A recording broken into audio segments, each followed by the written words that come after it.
গতকাল ছিল রবিবার। রবিবারের সকালটা খুব ভালোভাবে কেটেছে। ওয়েদারটাও ছিল খুব সুন্দর। সকালবেলা একটু মেঘলা ছিল, তারপর দেখলাম মেঘ কেটে কেটে একটু মাঝে মাঝে রোদ দেখা দিচ্ছে, কিন্তু কিছুক্ষণ বাদে বাদেই আবার দেখছি মেঘ। কাল একটা বিশেষ কাজে আমার শ্বশুর বাড়িতে গিয়েছিলাম। মানে এর আগে আমি একটা ভিডিও করেছিলাম না, আমাদের পুরানো বাড়িটা, সেই বাড়িটাতে যাওয়ার আসল কারণ হলো এই যে আম গাছটা। আমরা কেউই থাকি না ওই বাড়িটাতে, কিন্তু এই গাছটা ঠিক নিয়ম মাফিক বছর বছর আমাদের প্রচুর আম দিয়ে যায়। এত ভালো স্বাদের আম আমি সত্যিই খাইনি। আমি জানি না এটা কি কোয়ালিটির আম, না হিমসাগর না ল্যাংড়া, এটার যে কি অসাধারণ গন্ধ আর টেস্ট।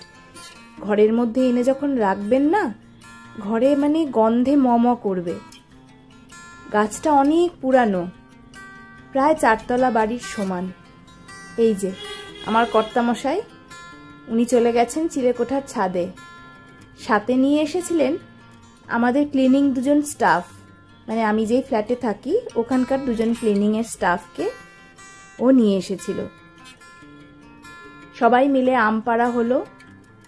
এই যে ও বসে বসে আমের ভাগ করছে, কারণ পাকা আমের ওপর কাঁচা আম যদি চাপিয়ে দেওয়া হয় ওগুলো ফেটে যাবে, সেই দেখে দেখে ব্যাগ ভর্তি করা হচ্ছে। এই দেখুন রং দেখেছেন? আমি যেহেতু একটু দেরি করে পৌঁছেছি, তাই আমি হলুদ হয়ে থাকা গাছটা দেখতে পাইনি, ওটার ভিডিও করা হলো না, আফসোস রয়ে গেল। যাই হোক, পরের বছর নিশ্চয়ই ওই ভিডিওটা আমি করব।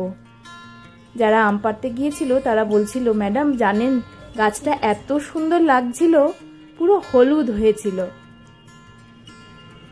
দেখুন কি সুন্দর দেখতে, গাছ পাকা আম দারুণ লাগে দেখতে।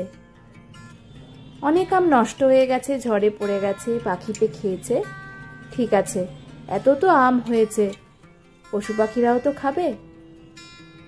আগে আগে খুব হনুমান আসতো, এসে আমের মুকুল খেত। এখন আমরা থাকি না, কি জানি হনুমানও বোধহয় এখন আর আসে না, তাই তো আমরা এত এত আম পাই প্রতি বছর। এইবার এগুলোকে সব ভাগাভাগি করার পালা। বাড়িতে নিয়ে গিয়ে সবার জন্য ভাগ করা হবে। এটা একটা বিরাট কাজ। প্রতি বছরই এই দায়িত্বটা আমার আর আমার বরের। এই আম পাড়ার দিনটা আমাদের খুব চাপ যায়, এই ভাগাভাগি করতে করতে প্রায় বিকাল হয়ে যায়।